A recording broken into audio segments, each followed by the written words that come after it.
Well, I thought for probably 36 minutes we did a pretty good job considering she had 7 with about 4 minutes to go.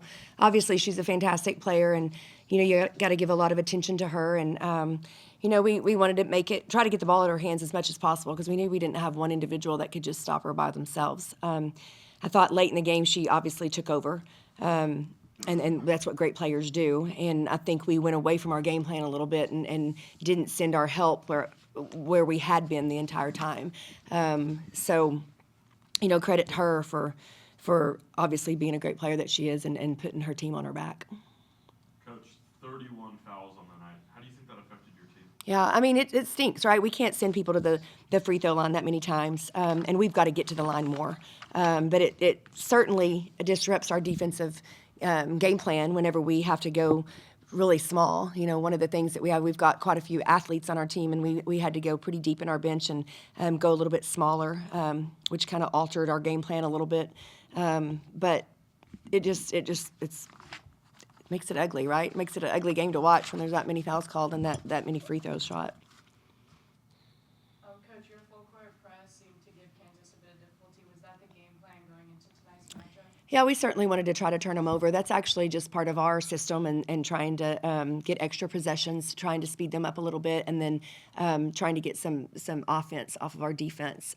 That's where we have, and we got to do that in order to score. We're not great in the half court, and we need to be able to get some fast break points off of people's turnovers. So, yeah, I thought there were times that they handled it really well, and then I thought there were times that it got us going a little bit, and I'm not sure that we got as much payoff out at the end of it as we wanted. Coach, you got 5 points off the bench tonight from 2 players. Coach Brandon a little while ago was talking about the depth that you guys have and were able to put out with that game plan. What did that mean to you guys tonight and just as a season? Yeah, we one of our strengths is definitely our depth, just being able to go pretty deep in our bench at times. We brought Jazzy Shavers off the bench tonight, and she's a starter. I mean, she's definitely a starter, but we needed an offensive spark, and I thought she did a good job of coming in and giving us that. Really proud of Adley Blacklock and the minutes that she played, and she gave us a little lift there. We know she can really score it, but it does help us whenever we can go, 8, 9, 10 deep and be able to bring some offensive production off the floor, because it helps when our starters get in a rut. And our offense hasn't been great this year. Recently, it's been a little bit better than it was tonight. But I thought that we had kids that came in and contributed well. Coach, Kansas didn't make it through tonight. They only attempted 7. How much of your game plan was running them off the three-point line? Yeah, we definitely didn't want to give them open looks. We tried pretty hard not to come off of Evans as much as possible because we have a lot of respect for the way she shoots the basketball, and I thought we did a pretty good job with that.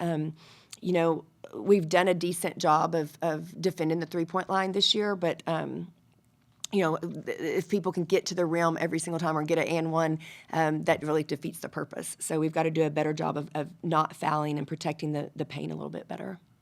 When there's 50 total fouls, how much of a momentum killer is that, and what do you kind of tell your team in order to kind of find the rhythm and fight through all those whistles? Yeah. Part of the way we play defense, I think that it does constitute some fouls at times, right? Because we're being aggressive, we're being in the full court. But we had several tonight that were offensive, and that's unlike us, uncharacteristic. And so that's not only a foul, but that's a turnover, and so that really disrupted some things for us offensively. But yeah, it gets you out of rhythm. It's not great. It's not fun basketball to watch. And it alters your lineups. I mean, we had to really change our lineups, and it disrupted our defensive game plan by doing that. So, it's unfortunate. We've got to continue to work on not fouling and still being able to play aggressive defense. Thank you, guys.